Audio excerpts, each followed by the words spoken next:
Dober večer, pozdravljeni že v drugi sezoni oddaje Zeleno. Oddaja bo še naprej okoljevarstveno obarvana. Nocojšnja tema pa so energetske izkaznice stavb. Kaj so energetske izkaznice? Zakaj so bile uvedene? Kakšna je njihova korist za uporabnike? Na kaj moramo biti pozorni? Ter kaj pomenijo za prihodnost? Z nami je Tomaž Štumberger iz Javnih služb Ptuj, ki je zadolžen za izdajo energetskih izkaznic. Lepo pozdravljeni. Lep pozdrav. Kaj so torej energetske izkaznice stavb? Energetska izkaznica je javna listina, ki vsebuje podatke o energijski učinkovitosti stavbe in njihova priporočila za izboljšanje energijske učinkovitosti. Zakaj pa so bile uvedene? Kakšen je njihov namen? Energetske izkaznice so bile uvedene, gre namreč za to, za boljšo informiranost potrošnika, ki najema oziroma kupuje neko nepremičnino. Kot vemo, so stavbe velik porabnik energije, zato je smiselno se pred nakupom oziroma najemom pozanimati o porabi energije za stavbe. Posredno nas tudi seznani z stroški, z pričakovanimi stroški in stroški vzdrževanja stavbe. Katere stavbe pa jo morajo imeti? So morda katere izjeme? Energetsko izkaznico potrebujejo stavbe, ki se prodajajo ali najemajo za več kot eno leto. Zakon določa tudi, da morajo imeti vse javne stavbe nad 500 kvadrati. Ta meja se bo premaknila z junijem na 250 kvadratov. Pri novogradnjah pa je energetska izkaznica priloga projekta izvedenih del, to pomeni tiste stavbe, ki potrebujejo uporabno dovoljenje. Obstajajo tudi izjeme, to so stavbe s področja kulturne dediščine, potem industrijske stavbe, skladišča, obredno-verski objekti, nestanovanjske kmetijske stavbe, katere nimajo sistema ogrevanja oziroma prezračevanja, ter samostojne stavbe z uporabno tlorisno površino manj kot 50 kvadratov. Sledi prvi prispevek. Poglejmo, kako je potekala uvedba energetskih izkaznic na Mestni občini Ptuj, prvi javni stavbi na Ptuju, ki je to pridobila. Energetsko izkaznico smo pridobili za mestno hišo tukaj na Mestnem trgu, kjer ima sedež občina. Pridobili smo jo že eno leto nazaj, to je v začetku leta 2014. Samo energetsko izkaznico je izdelala za nas lokalna energetska agencija za Spodnje Podravje, tukaj iz Ptuja. Koliko časa pa je trajalo, da ste jo pridobili? Izdelava same izkaznice traja do cirka teden dni, če imajo seveda izdelovalci vse potrebne podatke. Mi kot naročnik smo jim podali podatke o porabi energije, elektrike in vode. Podali smo jim tudi določene tlorise stavbe, samo strukturo stavbe, sten in stropov, tako da so v bistvu izdelovalci imeli vse potrebne podatke, potem pa so to lahko izdelali v dokaj hitrem, kratkem času. Koliko stane pridobitev energijske izkaznice? Nam kot Mestni občini Ptuj je lokalna energetska agencija naredila to v okviru energetskega upravljanja, tako da zdaj sama cena, strošek ni bil opredeljen, bi pa v okviru teh ponudb, kot so zdaj na trgu, bi cena znašala okrog 1000 evrov. Je seveda cena odvisna tudi, kot sem prej omenil, od podatkov, ki izdelovalci pridobijo. Če si še morajo določene stvari sami izmeriti in pridobiti podatke, je mogoče cena nekoliko višja. V kateri energetski razred spada vaša stavba po pridobitvi? Nestanovanjske stavbe po energetskem zakonu, tudi pa po tej metodologiji izdelave energetske izkaznice, se ne uvrščajo v energetske razrede, tako kot pol ostale stavbe, ampak se v barvno lestvico vpiše samo dovedena energija, ki je namenjena pretvorbi v toploto. Tako da ne moramo reči, da je naša stavba v nekem razredu, ker je metodologija ne uvršča v razrede.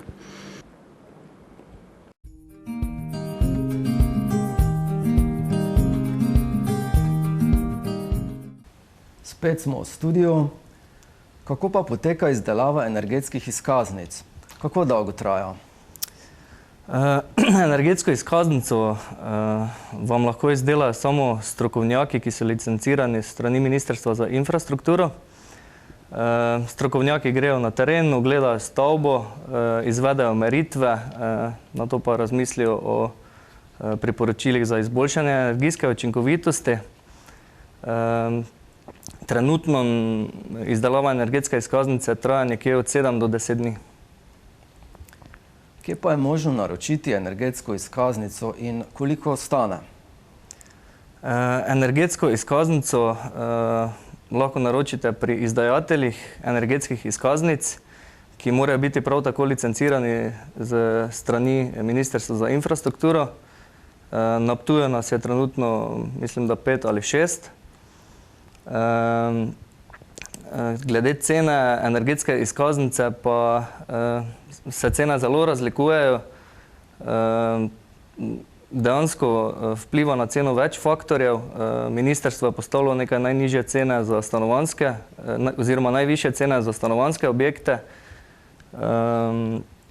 ampak na ceno vplivata in uporabna dokumentacija in velikost objekta in seveda lega objekta, posledično potni stroški. Recimo za hišo, neko tipično enodružinsko hišo, se cene gibljajo med 150 do 350 evri, pri stanovanjih pa se začne že od 100 evrov navzgor. Kateri podatki pa so na energetski izkaznici oziroma kako jo beremo?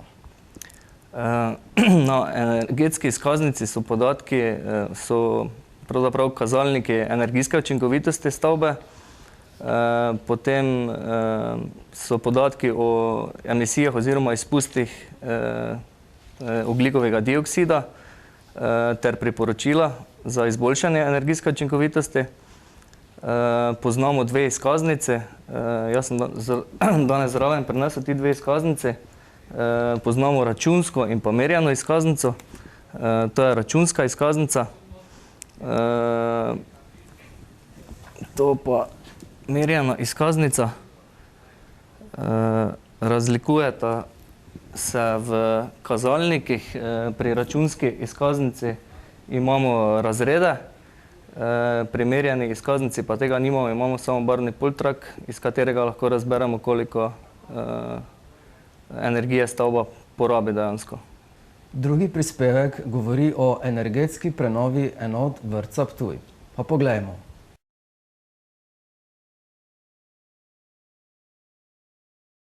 Mi smo se na občini dogovorili, da bomo šli da smo prijavili na razpis za energetsko rekonstrukcijo javnih objektov v vasi lokalnih skupnosti in smo zadovoljni, da bomo najprej sanirali najbolj energetsko potratne zgradbe, to so bili seveda ptujski vrtci, in smo v osnovi tega pripravili dokumentacijo. Se pravi, naredili smo razširjene energetske preglede vseh 7 objektov in na osnovi tega potem vlogo za izračunali prihranke in vlogo za kohezijska sredstva. Kohezijska sredstva so znašala okrog 1 100 000 evrov. Med prvimi, ki so zanje zaprosili, je bil vrtec Ptuj. Obnovili so 7 od 11 enot. Najprej so predvsem izolacijsko izboljšali enoto Mačice v centru mesta. Obnovo so končali lani v začetku poletja. Jaz moram reči, da so naši vrtci, torej 7 naših enot smo energetsko sanirali, ki so vseh 7 je seveda starih in niso imele dobrih torej fasad, izolacij, imele so slaba okna in tudi vrata, tako da po tej energetski sanaciji je to vse novo. Ojačale so se fasade, zamenjala so se okna, vrata in pa popravile so se stropne izolacije, tako da zdaj lahko rečem, ko smo sredi zime, ni sicer hude zime, vendarle se da čutiti, da je temperatura višja, z nižjim ogrevalnim režimom, tako da računamo, da bomo seveda, to bomo na koncu sezone videli, da bomo kar kaj prihranili. Počutijo se otroci seveda dobro, pri čemer je seveda treba poudariti, da je potrebno kljub temu, da želimo prihraniti pri energiji, da je pa potrebno prostore dobro zračiti, da se kaj drugega ne ustvarja v teh prostorih.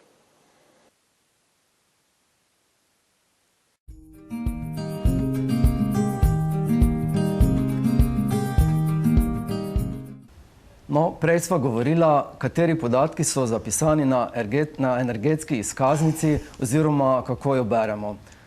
Lahko pokažete konkreten primer energetske izkaznice gledalcem? Lahko, ni problema. Kot prvo vam pokažem računsko izkaznico, ki vsebuje potrebno toploto za ogrevanje na prvem kazalniku, na drugem kazalniku dovedeno energijo za delovanje stavbe in pa na tretjem kazalniku primarno energijo in pa izpuste ogljikovega dioksida. Računske izkaznice se izdelajo za stanovanjske stavbe. Zraven pa še imam merjeno izkaznico. Merjene izkaznice se izdelajo za nestanovanjske objekte. Malo se razlikujejo v kazalnikih. Na prvem kazalniku je to dovedena energija, na drugem kazalniku dovedena električna energija in pa na zadnjem kazalniku primarna energija in pa izpusti ogljikovega dioksida.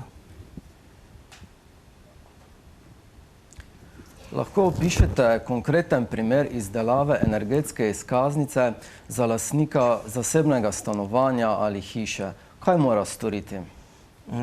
Kot prvo mora kontaktirati nas strokovnjake za izdajo izkaznic, nam sporočiti podatke o stavbi, da mu lahko izdelamo ponudbo. Na to, vkolikor je naročnik zainteresiran, nam izpolni en obrazec za zahtevo za izdelavo izkaznice. Na to ga obiščemo na terenu, opravimo meritve, na to pa delo poteka za računalnikom, kjer vnesemo te vhodne podatke in podamo priporočila za izboljšanje energijske učinkovitosti. Na kaj pa moramo biti posebej pozorni pri naročilu energetske izkaznice? Naročniki morajo biti pazljivi, ko nam dajo podatke o stavbi, da nam posredujejo pravilne in točne podatke. Saj naročniki odgovarjajo za resničnost in točnost teh podatkov. Naprimer pri računskih izkaznicah, vkolikor nam dajo kakšno dokumentacijo o objektu, nas morajo tudi opozoriti na vse razlike izvedenih del od projektiranih. Kaj pa naj lastniki stavb storijo, če energetska izkaznica izkazuje slabo energetsko učinkovitost? Naročniki najboljše, da pogledajo ta priporočila za izboljšanje energijske učinkovitosti. Iz teh priporočil lahko izberejo, kateri ukrep je dejansko bolj energijsko varčen, z katerim bo k temu več pripomogli. In vkolikor bodo izvedli nekaj od navedenega, se bo energijska učinkovitost stavbe izboljšala. Kako povečati energetsko učinkovitost hiše? Poglejmo še zadnji prispevek, ki govori o primeru energetsko učinkovite hiše. Ko govorimo o energetsko učinkovitih hišah, mislimo energetsko varčne hiše. To so hiše, s katerimi želimo čim bolj preprečiti izgubo energije. Kako to storimo, nam je pojasnil Friderik Kager, ki je za svojo družino zgradil energetsko varčno hišo pred 2 letoma v Grajenščaku. Danes vsi stremimo k sonaravnemu načinu življenja in ko govorimo o energiji, se pogosto obračamo k obnovljivim virom energije, kot so sončno sevanje veter, vodni tok, tudi sonce je namreč vir energije za ogrevanje. Velike steklene površine ne pomenijo nujno izgubo energije. V sončnem dnevu lahko ogrevamo hišo in tako zmanjšamo odvisnost od energetikov. To je hiša, ki nima klasičnega načina ogrevanja, naprimer z oljem ali plinom. Pasivna hiša izkorišča sončno energijo, toplotne izgube so zelo zmanjšane. Če ima hiša preveč steklenih površin, ob mrzlem vremenu nastanejo toplotne izgube. Pomembno je, da je steklenih površin ravno pravšna površina, da se pokrijejo toplotne izgube, kar storimo tudi z uporabo troslojnih stekel. Pri nizkoenergetskih hišah je zelo pomembna tudi dobra izolacija.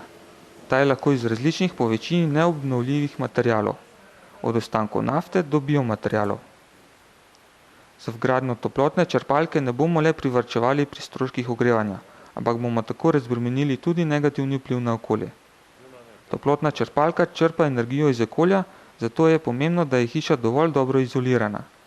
Črpalka deluje kot hladilnik, le v obratnem smislu. Notranjost hiše ogreva in ne hladi. K energetski varčnosti hiše pripomore še dobra zatesnitev, ki preprečuje uhajanje zraka in toplote. Dobro zatesnitev preverimo s tako imenovanim blow-door testom oziroma testom zrakotesnosti. Tako preverimo, koliko zraka uide iz hiše na uro.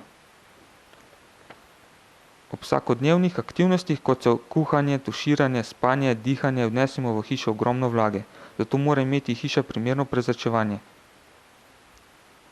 Zaradi dobrega tesnjenja v takšni hiši ni več naravnega prezračevanja in potrebujemo umetno oziroma kontrolirano prezračevanje.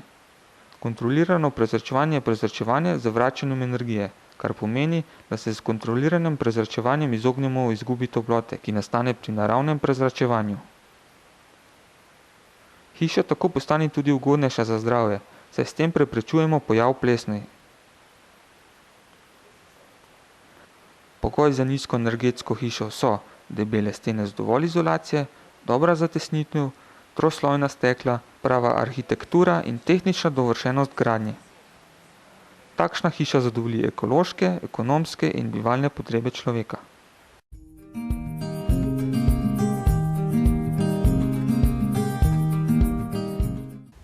Spet smo v studiu. Kam se pa morajo namestiti energetske izkaznice?